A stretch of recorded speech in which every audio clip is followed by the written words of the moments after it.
Have you ever heard a tale so terrifying it took your breath away? This is the creepiest story ever told in Relatos de la Noche. I want to share with you the story of the House of Shadows, an urban legend that has circulated in the small town of Miraflores for generations. It is said that anyone who spends a night in this abandoned house will never be the same again.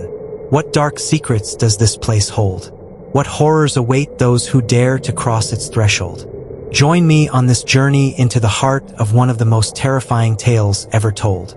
In this story, the protagonists are three childhood friends: Laura, Martin, and me, Daniel. Laura is a brave and determined young girl, always looking for new adventures. Martin, on the other hand, is the most skeptical of the group, always rationalizing everything. I, Daniel, am the curious one, the one who pushes my friends to live unique, though sometimes dangerous, experiences. The story is set in Miraflores, a town known for its tranquility and ancient legends. The House of Shadows, a dilapidated Victorian mansion, stands on the outskirts of town, shrouded in an aura of mystery. During a cold, moonless night, the three of us decided to explore the house, motivated by rumors and stories we had heard since we were children.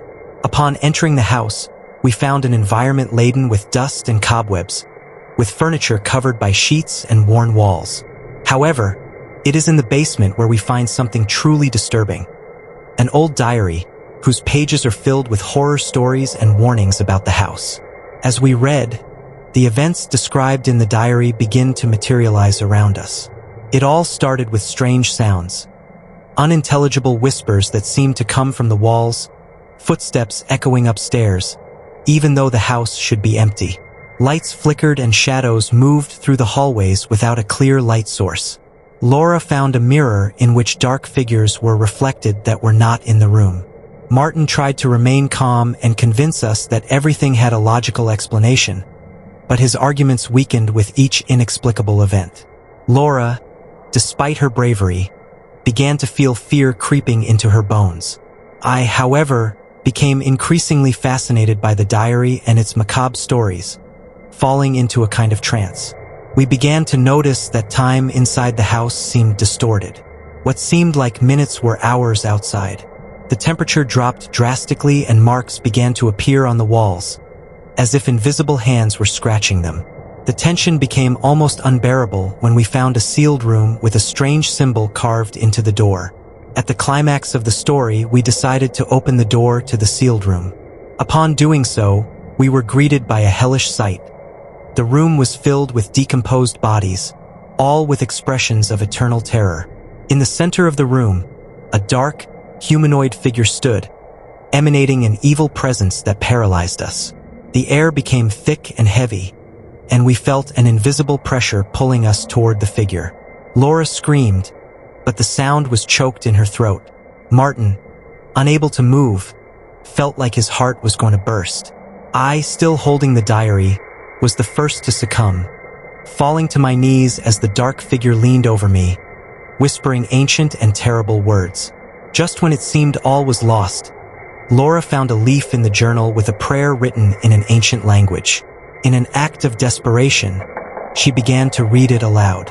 The dark figure screamed in rage and pain, whispering threats as it dissolved into thin air.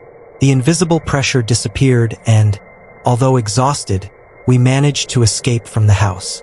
After our escape, we discovered that we had been missing for 3 days, although for us only a few hours had passed. I was traumatized by the experience, and my nights are plagued by nightmares.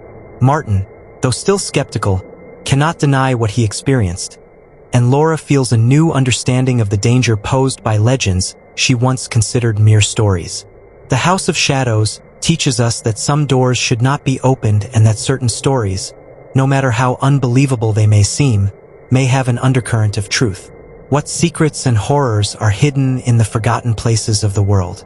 How much are we willing to risk to satisfy our curiosity? If you were shaken by this story, I invite you to share your own horror stories in the comments.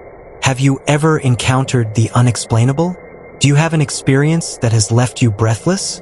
Don't forget to subscribe for more chilling tales and turn on the notification bell so you don't miss any episodes of Tales of the Night.